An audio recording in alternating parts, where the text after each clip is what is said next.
Divine intervention. Indeed, if there wasn't a divine intervention into the making of this brilliant, wonderful film, then anyway, at least incredible inspiration there has been. Elia Suleiman, magnifico. A marvelous writer, director, actor. So you have all three in one and more. Inspirational indeed. It's not an accident, it's not a one-off. He has also made It Must Be Heaven. Now that I say it, I understand that he has penchant for the ecclesiastic, for the esoteric, the transcendental, otherworldly, and indeed,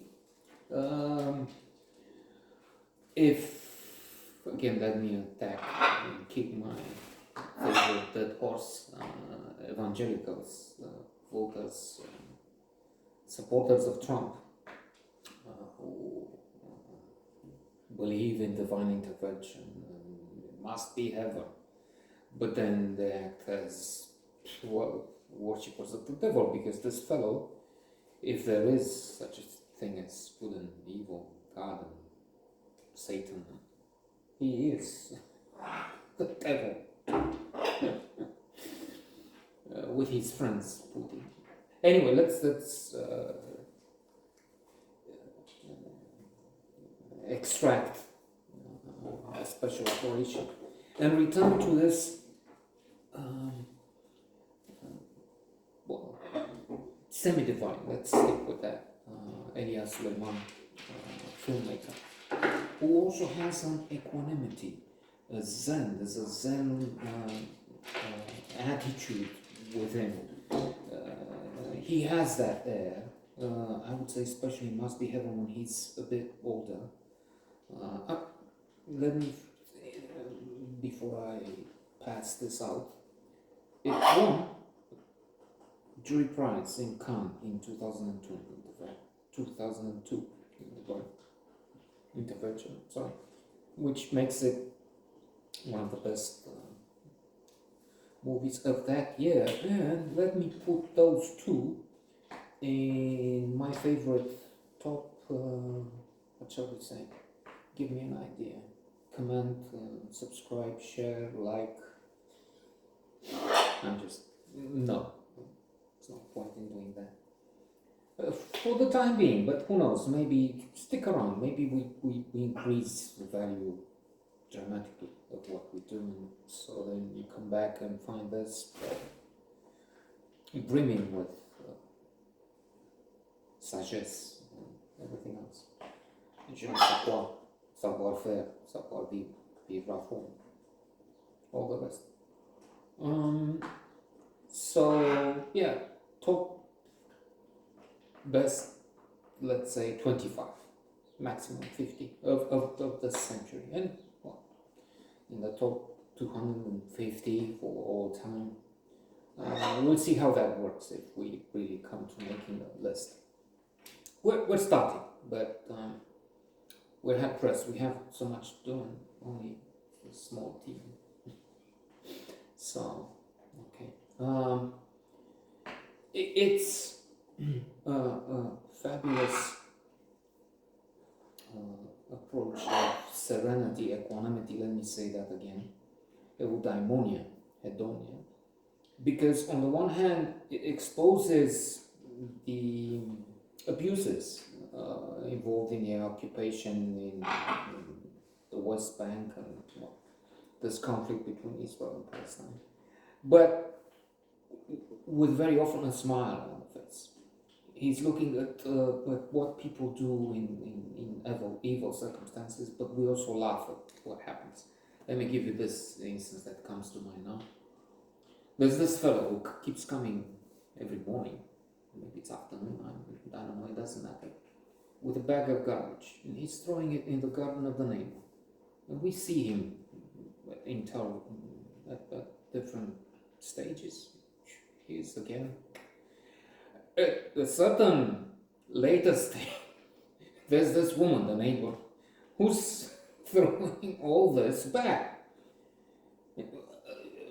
Halas, yalla, alhamdulillah. I'm just kidding. I know 10 Arabic words, including counting to 5. Wahad thing, not even 5. Think Talafi Arba. They have Arba the same as 4 in both Arabic and Hebrew, but I didn't know that was exactly. And I'm a hero of the 1989 revolution. I'm in Newsweek. Let me not pass beyond that or around that. So she's trying, and he's, ma che cosa? What are you doing? I'm giving it you back.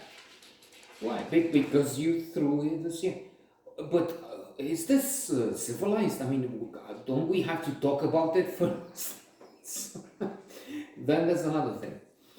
I mean, it's brimming with this sarcasm, humor. As I said, the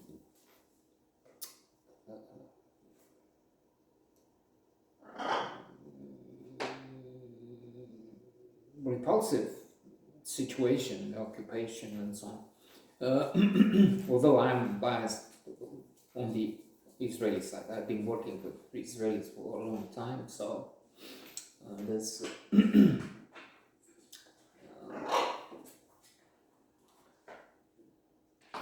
there's something. Anyway, so we have this other thing. This fellow comes. You're blocking my garage with a car. I can't. What car? What model? Peugeot, I think. Type. It's a 205.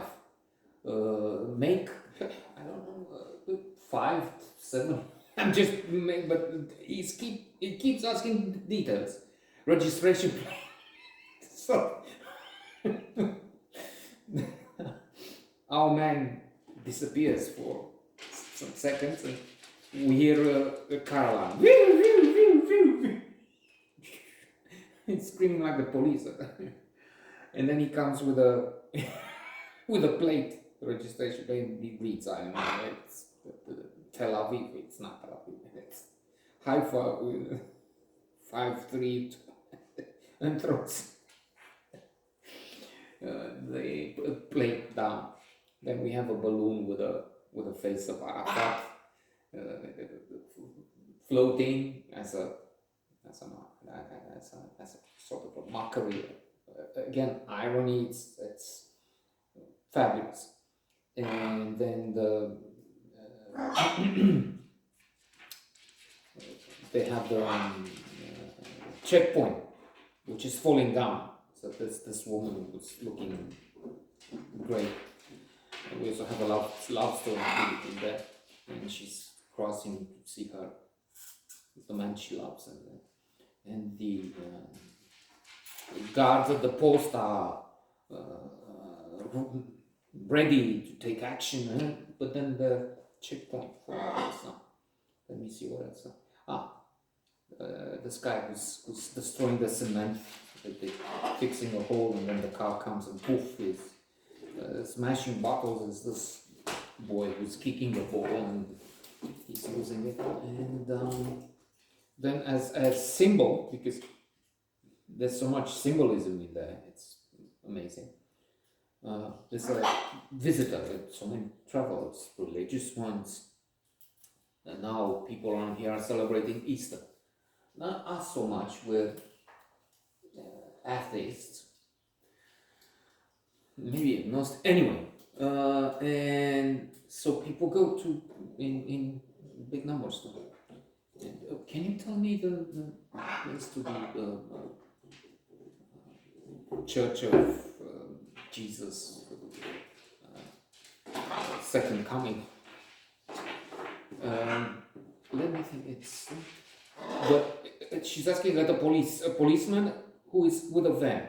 But then he goes to the van and takes a prisoner, presumably surely a Palestinian man, poor man. But he's blindfolded. So he keeps giving directions blindfold. That's the way it works. The blindfold, they know where they're going, or the blindfold app. You see what I mean? The second time around, so she comes again. Now I want to know the mosque.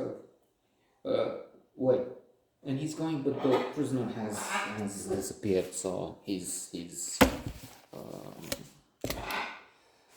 going in an emergency to find him.